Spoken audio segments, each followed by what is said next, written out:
hear that?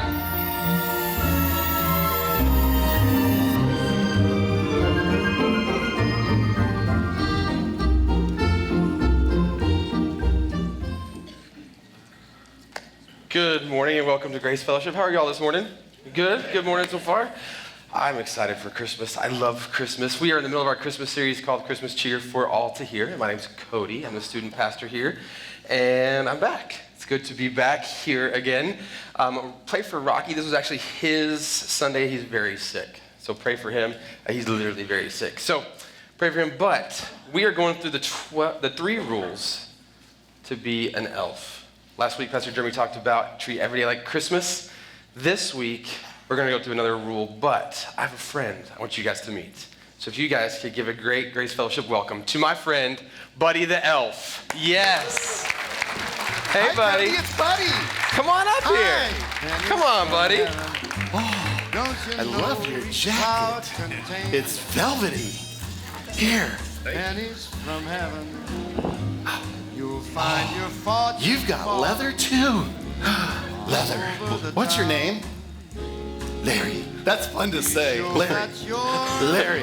It rhymes with a lot of fun things. Upside down. Your breath smells like sunshine. Dude, Cody, don't take that from him. Sorry. Hey, buddy. Hi, Cody. How are you today? I'm fantastic. You didn't fall down the stairs like first service. That's No, I good. didn't. That's good. That's awesome. So how have you enjoyed your visit so far this morning? Yes. Good. I came all the way back from the North Pole. Is that why you're out of breath? Yes. I can't look at you the same anymore. So I have a question for you. Are you going to be here for our Christmas services, the 23rd and 24th? Next week? Yes. Yes, next week already. Well, is there going to be snow? Yes, there will be snow. There will. Snow? Mm-hmm. And sledding? 2 sled hills. We could go down together. Oh. We could even hold hands. Oh. Holding hands is my favorite. I'm weirded out now. Okay.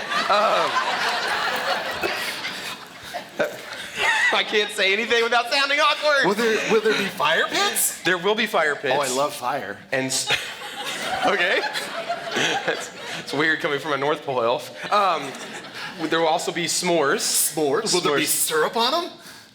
I can get you syrup. I can find syrup for you. Then yes. Yes. I'll be here. Good. And then, because here, all the information's on this. What? An invite card? Yeah. You mean like invite, connect, grow, go? You've already learned that? Some of our And staff doesn't even know that. That's a joke. Just kidding. Well, they're on the naughty list. So they're circular. That's fantastic. It is fantastic.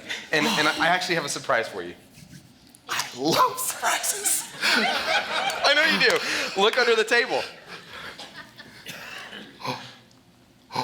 Could you find it? I don't see it.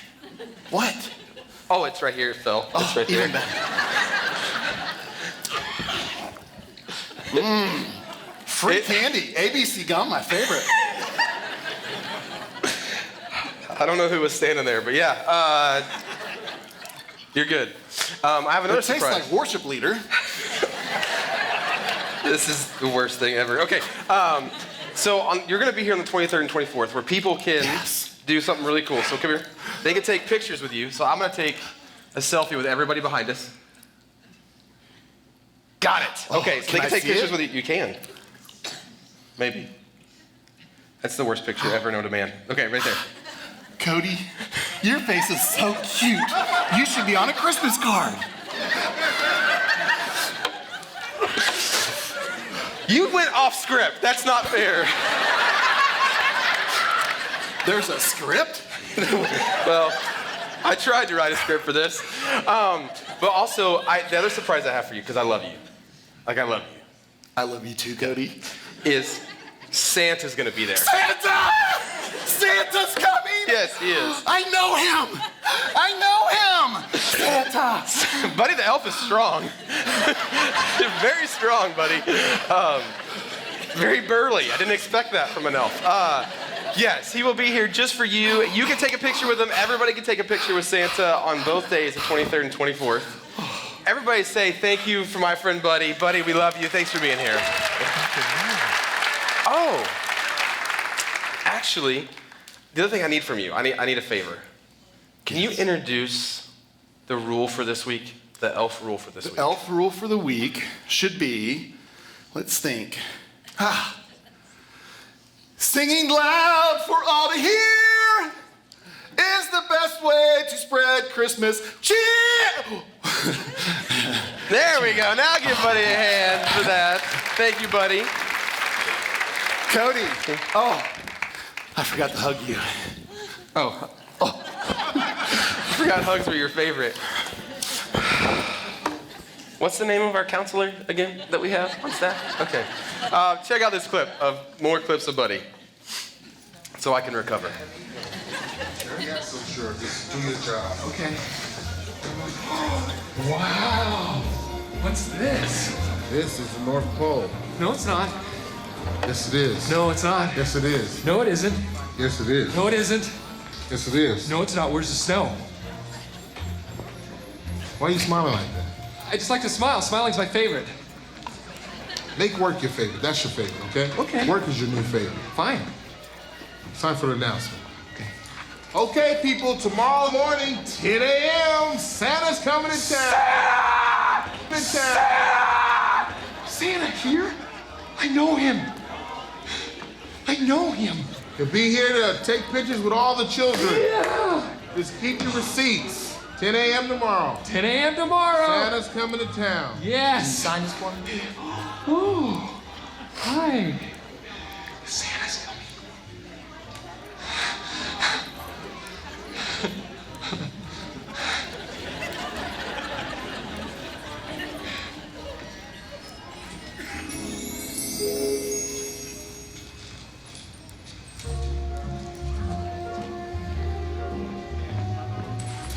Are you enjoying the view? You are very good at decorating that tree.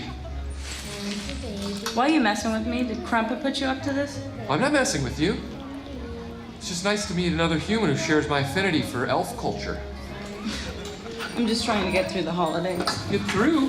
Christmas is the greatest day in the whole wide world. Please stop talking to me. Uh-oh. Sounds like someone needs to sing a Christmas carol. No way. Best way to spread Christmas cheer is singing loud for all to hear. Thanks, but I don't sing. Oh, it's easy. It's just like talking, except louder and longer, and you move your voice up and down. I can sing, but I just choose not to sing. Especially in front of other people. Well, if you sing alone, you can sing in front of other people. There's no difference. Actually, there's a big difference. No, there isn't. Wait.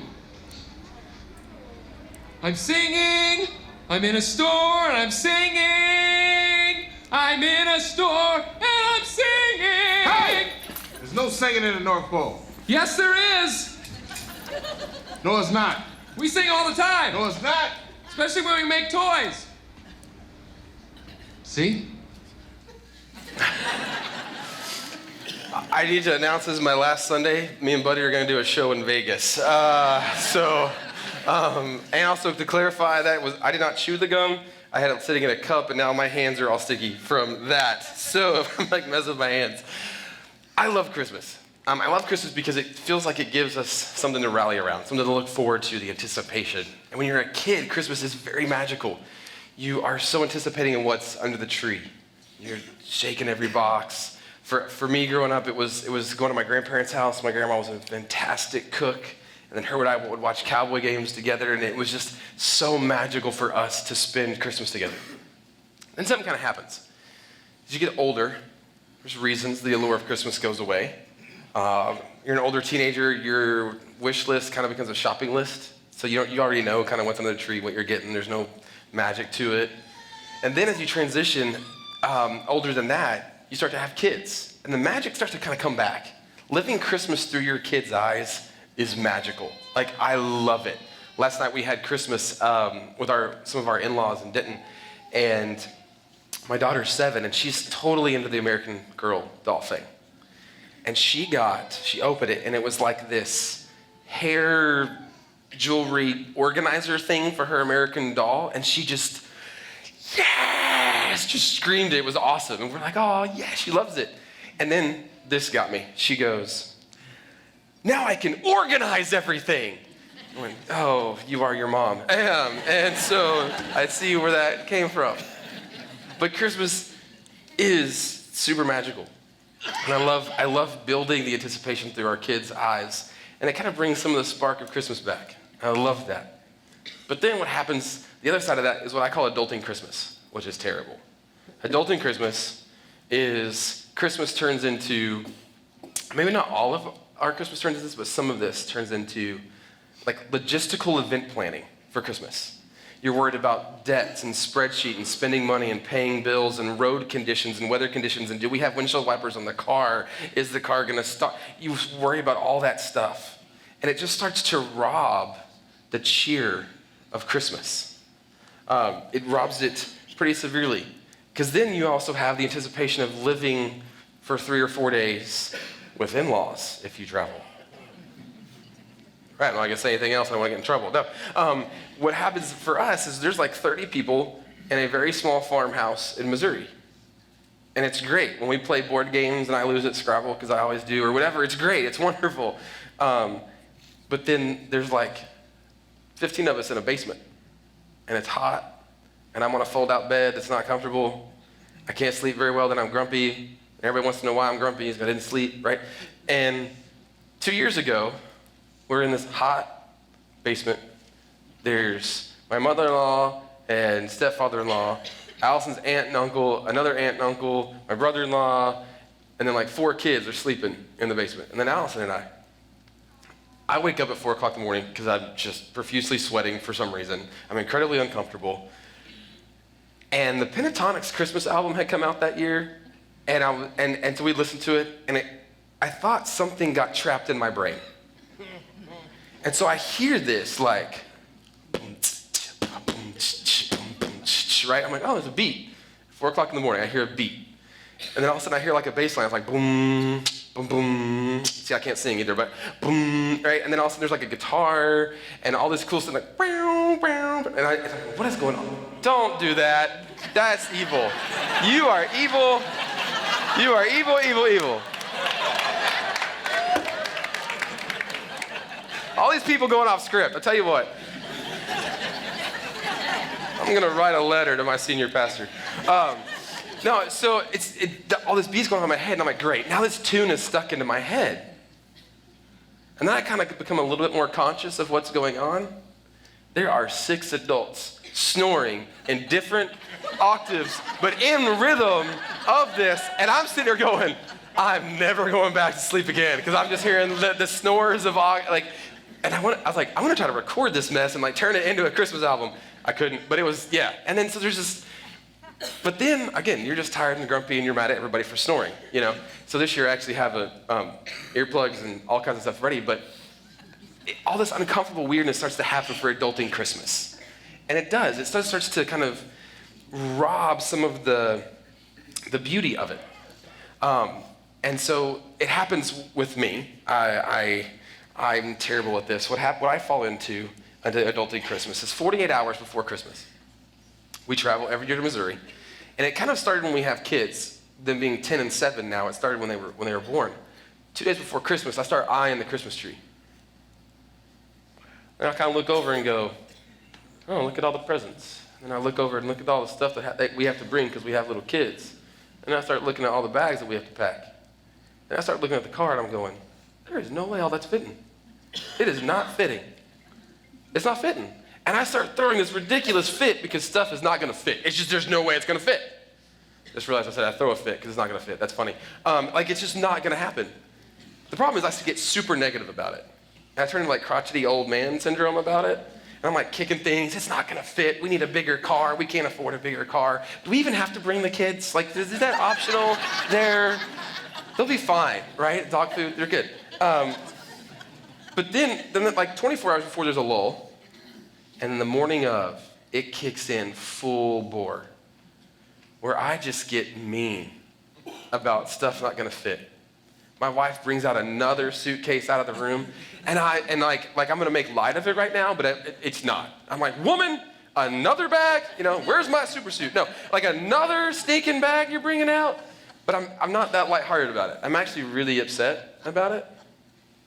Throwing things, and aggravated, and all of a sudden, I'm super negative. My kids have their little Christmas blankies and their little hot chocolate cups and their little stuff. And my wife even goes to the effort to put together my travel kit. My road trip travel kit is a Sunkist, a water, beef jerky, sunflower seeds, and something to spit the sunflower seeds into.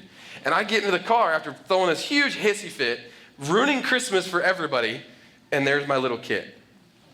And then it takes Oklahoma before we talk again, right? Like everybody knows what I'm talking about. And I realized I have literally just with my words and my attitude, did the opposite of the elf rule today. It's terrible. And I want to be Buddy the elf. I want to, not that Buddy the elf, to be clear, but the other Buddy. I want to not ruin Christmas. So let's look at the elf rule for today. The elf rule is the best way to spread Christmas cheer is singing loud for all to hear. So we're going to break this down. We're going to look at two aspects of this rule. The first is singing loud. Singing loud. There's actually a biblical truth to this. Let's look at a couple of verses. The first one's going to be Proverbs. Check this verse out. It says, the tongue has the power of life and death, and those who love it will eat its fruit. The tongue has the power of life and death. Check out what James says about the tongue in chapter 3. He says, when we put bits into the mouths of horses to make them obey us, we can turn the whole animal. Or take ships as an example. Although they are so large and are driven by strong winds, they are steered by a very small rudder wherever the pilot wants it to go. Likewise, the tongue is a small part of the body, but it makes great boasts. Consider what a great forest is set on fire by a small spark. And I think that's what's so important about this Christmas rule is for us to understand the power of our tongue, the power of life and power of death that we have, that we've been given this ability. And God makes a big deal out of this too, where God spoke the world into existence. God didn't think the world into existence. He spoke the world into existence. Now, I've done my share of creating death with my tongue, and I hope that I've done my share of creating life with my tongue. And all of us can understand both sides of that.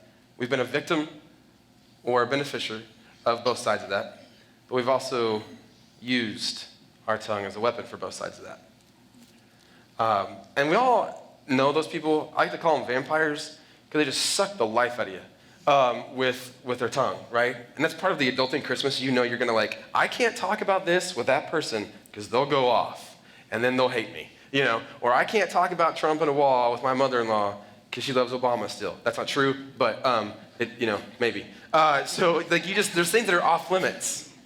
Or you go and you're if you have people over for Christmas, it's kind of the person's going to come over and they're immediately going to destroy a decoration that you have, or that your house isn't clean enough, or why aren't there deviled eggs this year? And it just gets you, right? Their words just get you. And the power that is in our tongue is the power that is here with this. And we see Buddy. Buddy's a great example of this. When he meets Jovi for the first time, he sees her decorating the Christmas tree, and his words of encouragement breathe life into her. And if you've seen the movie, you see the progression of Jovi in the movie where she all of a sudden kind of changes. Her attitude, her confidence, she changes, and she has such great confidence in her voice when before she didn't. And a lot of that is based off of Buddy and his words of encouragement breathing life and understanding there's power in our tongue of life and death in that. There's another power of life and death scenario with this around our house. We have two Christmases, one with Allison's mom's side, one with her dad's side. On the mom's side of that, like I said, there's 30 people, little bitty living room, millions of presents, just because there's a lot of little kids, billions. And so the thing is, you look and there's a Mount Kilimanjaro of presents, and everybody sits around in a circle, and it's the kids' job, kids meaning mine, job to sort the presents based on where everybody's sitting. So we'll take, all your presents would be by you, and all that.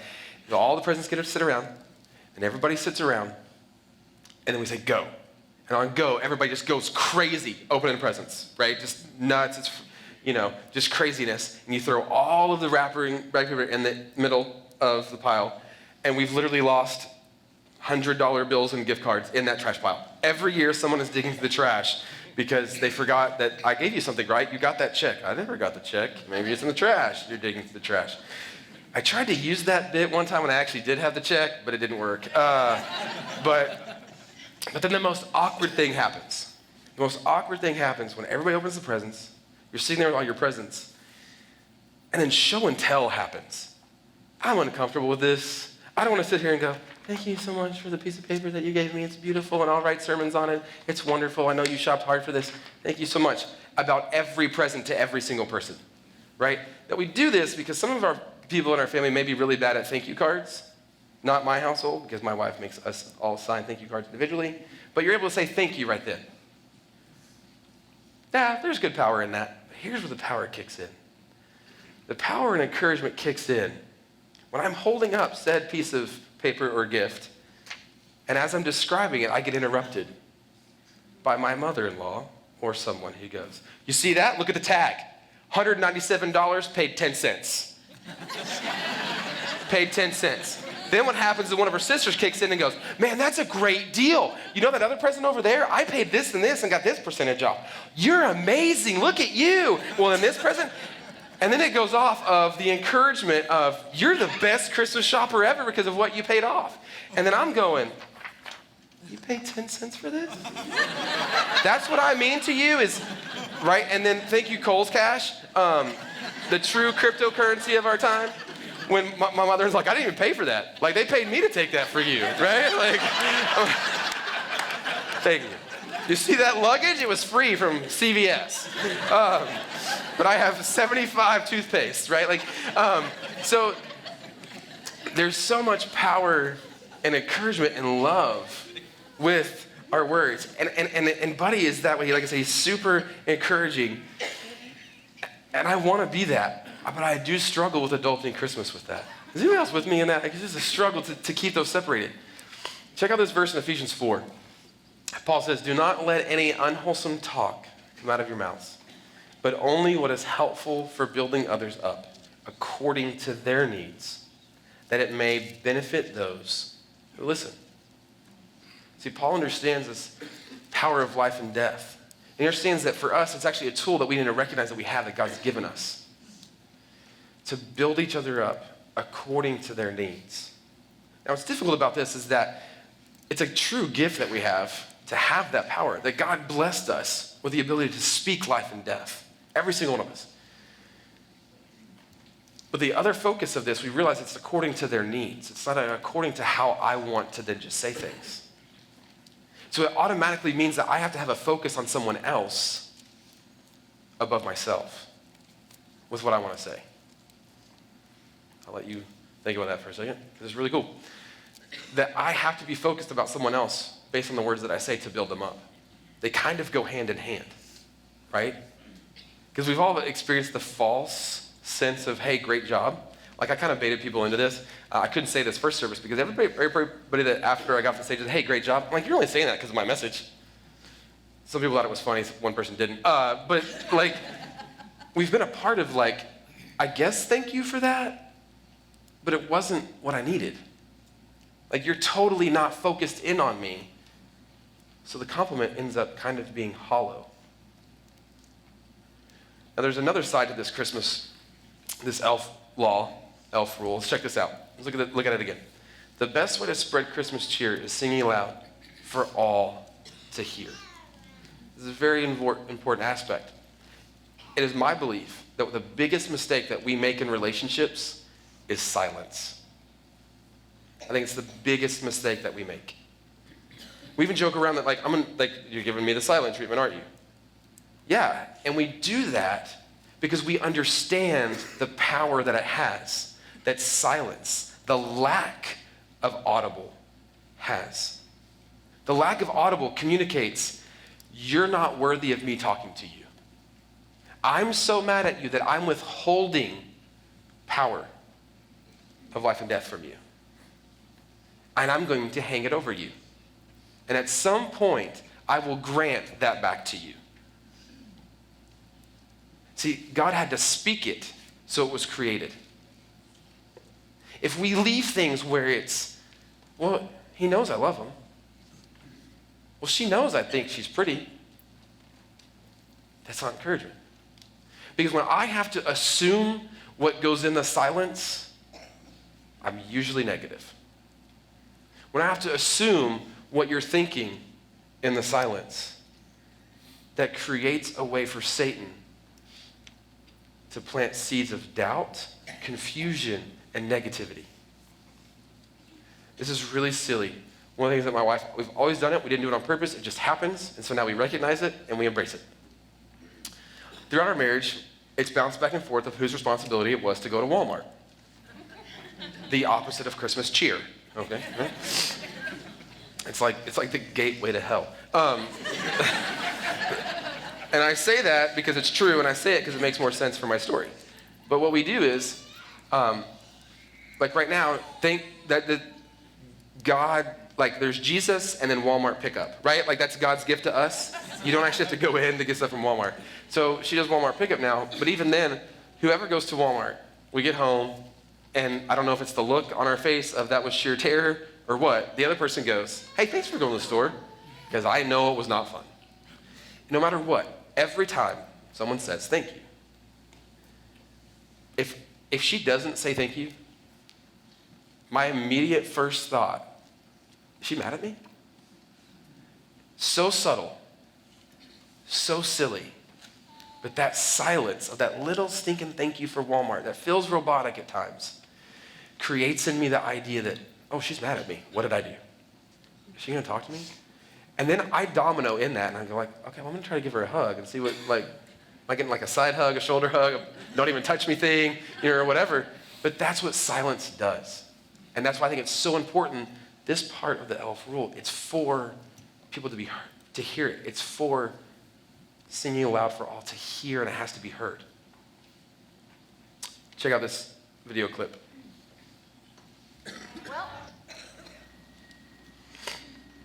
Well, still no sign of Santa, but some spontaneous Christmas caroling has broken out right here in front of Central Park.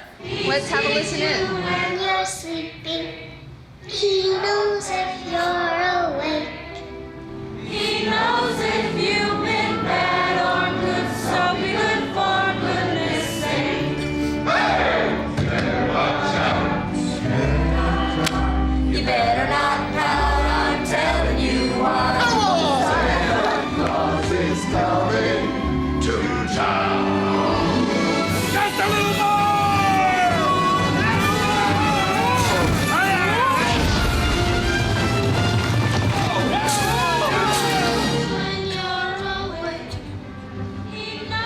Wait, you're not singing. Yes, I am. No, you're not. You're just moving your lips.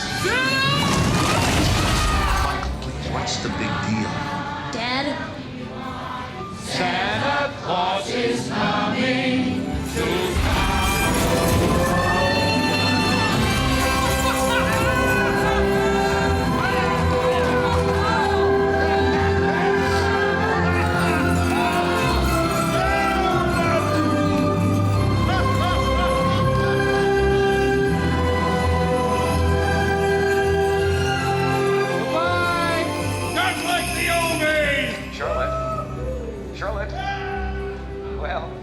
Guess we'll never know for sure what happened this Christmas Eve at Central Park.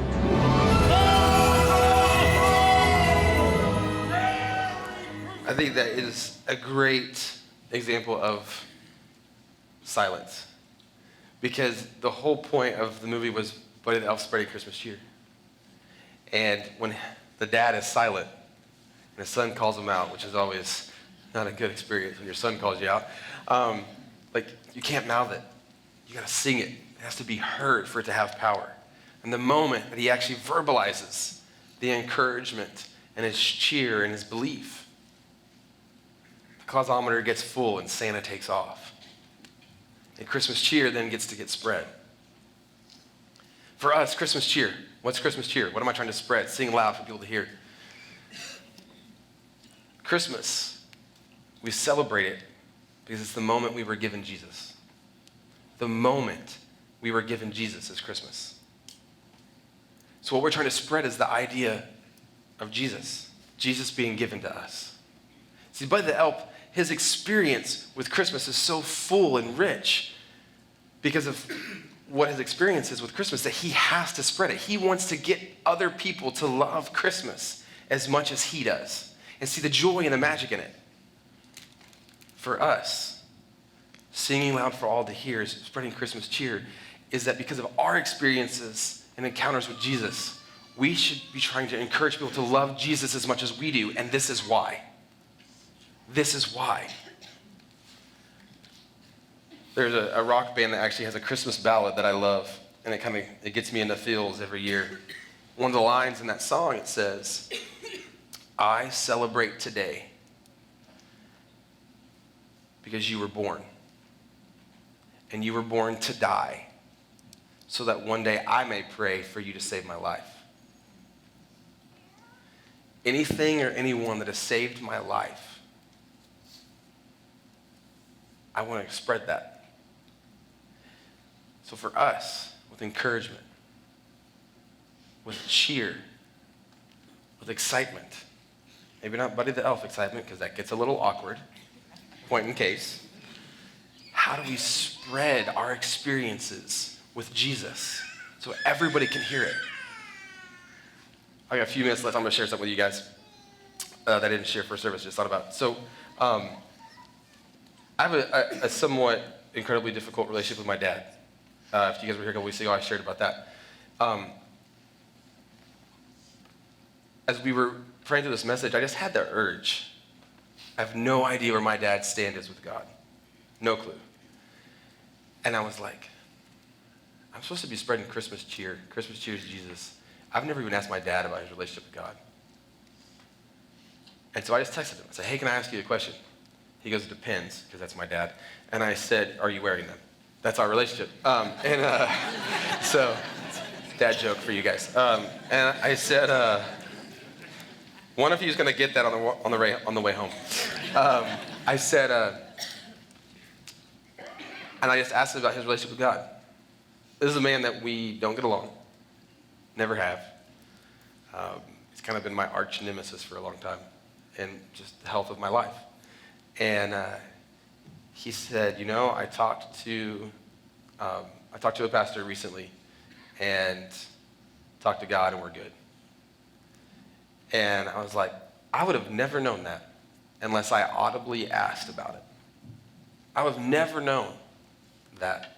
And so I challenge you guys to ask the questions, encourage the people, as awkward as it may be, to get past the awkwardness, to spread what you've experienced with Jesus. If God has truly changed your life, you have to share it. One of the things that I tell people is that if the love of God stops with you and doesn't get spread, is it really the love of God that you've experienced? Because the nature of the love of God has to go through us. That's the way it's designed. Let's pray. God, thank you so much that you did give your son, Jesus, as a gift, and that we're celebrating that. We are celebrating with decorations and lights and music, the whole idea that this season is all about the gift of Jesus. And God, I want to spread that cheer, because if it wasn't for that, my life would be completely different. So thank you for that gift. God, thank you for the power of life and death being in my tongue. It comes with a huge responsibility, but a huge privilege. That I can build each other up. I can build people up. You could reveal their need to me, and I can speak life into them. Thank you for that. That is so awesome that I can do that. Whether it be a smile at the lady in line at Walmart, she's got 3 more hours to go on her shift. Or the relative I know is just not having a great year. And the joy based on my words that I can bring to them. Let us spread that. Let us have a spirit of Buddy the Elf where we just want to spread the true meaning of Christmas and the cheer and joy that are in that. God, thank you for everybody that's here today. May they be blessed. God, if they travel, keep them safe.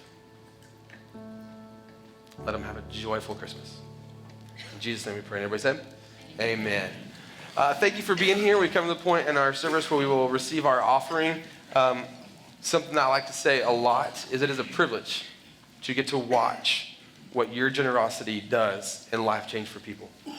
Whether it be through your hours of service here to God's kingdom and watching what God does through you, or even through your financial gifts, it is an honor to get to watch what God does with it. So thank you for giving.